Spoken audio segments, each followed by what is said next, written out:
No sooner has Christmas ended when we find Lent is just around the corner. But I always find myself every year looking forward to Lent. And as we move into this season, I thought it would be a good idea just to review what Lent is all about and what we do. As you know, Lent traditionally is a time in which we emphasize penitence, and we emphasize purification, and that comes through doing penance and by doing prayer. And the other element of Lent is almsgiving, or a time to be generous, particularly generous with those most in need, and to pray for those most in need, which may be ourselves actually at this time.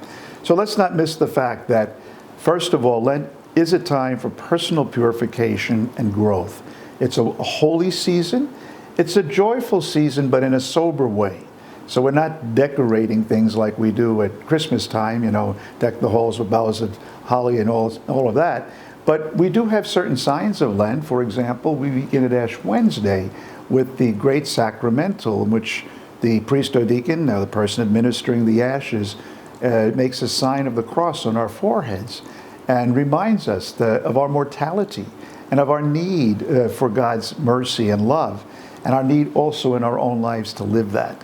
So, and here's the point, even though we do this every year and we look forward to the rituals perhaps again and again, we usually see more people in church on Ash Wednesday than any other day of the year. Even many non-Catholics love the practice. But let's face it, we're not doing this just as a ritual to sort of bring back old memories. We're meeting a God who wants to encounter us now, wherever we are in our spiritual journey, or wherever, quite honestly, we're not. Is this an opportunity for us to take stock of where our life is? What is it that we find ourselves being obsessed by, over preoccupied by? What makes us lose sleep overnight? What are those relationships that are not in the right space where they should be? What is it that's making us feel particularly vulnerable or stressed? So this is where the Lord wants to meet us, in our vulnerable areas. And that's why very, very gently we begin this season of Lent with that very simple sacramental, Ash Wednesday. And throughout the days and weeks of Lent as it goes on, there's another wonderful source of inspiration, and that's our scriptures, the readings that are selected for our masses during Lent. They've been specifically selected to help us in our spiritual journey.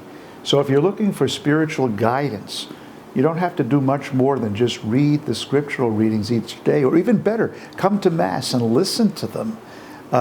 It's like a little course, a little mini retreat.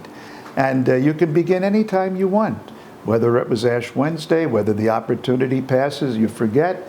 Come anytime, come as you are, and allow the Spirit to move your heart, to lead you into the spirit of this season of purification, of growth in holiness, of wellness, and allowing the sacramental grace that comes through our spiritual practices, through the sacraments, to wash you and to make you whole again, and to bring you to a deeper sense of how much God really loves you and wants to be your companion. I like to think of Lent as not just something we do alone. Some of us have practices, maybe we give up something, and that's a good thing. Or maybe we desire to begin a certain spiritual regimen. Perhaps we might enter into not only the practice of fasting and abstinence. As you know, every day of Lent, we can do some form of penance. You only have to fast really 2 days. That's Ash Wednesday and Good Friday. And that's for those between the ages of 18 and 58.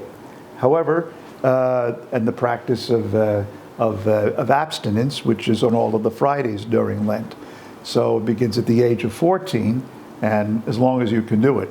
If you're pregnant, if you're going for surgery, if you have a really, really tough job and you need to eat more food, that's fine. But there's nothing that says you can't fast other days. I'm going to make a specific recommendation. One of the things that we are aware of is our need for vocations, for priests, deacons, and religious that will help us as spiritual guides and spiritual fathers and mothers, if you will. And I would recommend, as a possible practice, to take Wednesday as a day in which you may pray specifically for vocations to the priesthood and religious life. You might even want to observe the discipline of fasting, which, as you know, is to eat one meal a day. You can have meat at that meal, and 2 other light meatless meals.